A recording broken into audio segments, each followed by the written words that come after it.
ನಮಸ್ತೆ ಎಲ್ರಿಗೂ. ಸೌರ ಕುಟುಂಬದಲ್ಲಿರುವ ಎಲ್ಲ ಗ್ರಹಗಳನ್ನು ಅನುಕ್ರಮವಾಗಿ ಹೇಗೆ ನೆನಪಿಟ್ಟುಕೊಳ್ಳಬಹುದು ನೋಡಿ, ಇಲ್ಲಿದೆ ಟ್ರಿಕ್ಸ್. ಏನಿಲ್ಲ, ಸೋಮವಾರ, ಮಂಗಳವಾರ, ಬುಧವಾರ, ಗುರುವಾರ, ಶುಕ್ರವಾರ ಹೀಗೆ ವಾರಗಳನ್ನು 2 ಸಲ ಬರ್ಕೊಂಡು ಬಿಡ್ಬೇಕು. ಬರೆದ್ರೆ ಸಾಕು, ಎಲ್ಲವೂ ಗ್ರಹಗಳು ಅನುಕ್ರಮವಾಗಿ ಬಂದೇ ಬರುತ್ತವೆ. ಹೇಗೆ ನೋಡ್ರಿ, ಇದೊಂದು ಸೋ ಅಂದರೆ ಸೂರ್ಯ, ಸೋ ಅಂದರೆ ಸೂರ್ಯ. ನೆಕ್ಸ್ಟ್ ಮಂಗಳ ಕ್ಯಾನ್ಸಲ್, ಒಂದಾದ ನಂತರ ಒಂದನ್ನು ಕ್ಯಾನ್ಸಲ್ ಮಾಡು. ನೆಕ್ಸ್ಟ್ ಬುಧ ಗ್ರಹ, ಗುರು ಕ್ಯಾನ್ಸಲ್.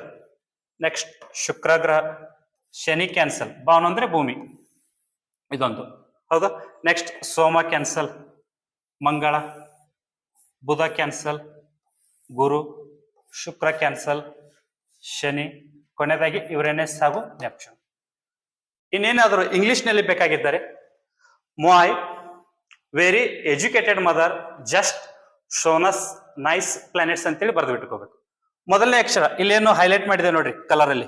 ಎಂ ಅಂದ್ರೆ ಮರ್ಕ್ಯೂರಿ, ವಿ ಅಂದರೆ ವೆನಸ್, ಇ ಅಂದರೆ ಅರ್ತ್, ಎಂ ಅಂದ್ರೆ ಮಾರ್ಸ್, ಜೆ ಅಂದ್ರೆ ಜುಪಿಟರ್, ಎಸ್ ಅಂದ್ರೆ ಸ್ಯಾಟರ್ನ್, ಯು ಅಂದ್ರೆ ಯುರೇನಸ್ ಹಾಗೂ ಎನ್ ಅಂದ್ರೆ ನೆಪ್ಚೂನ್.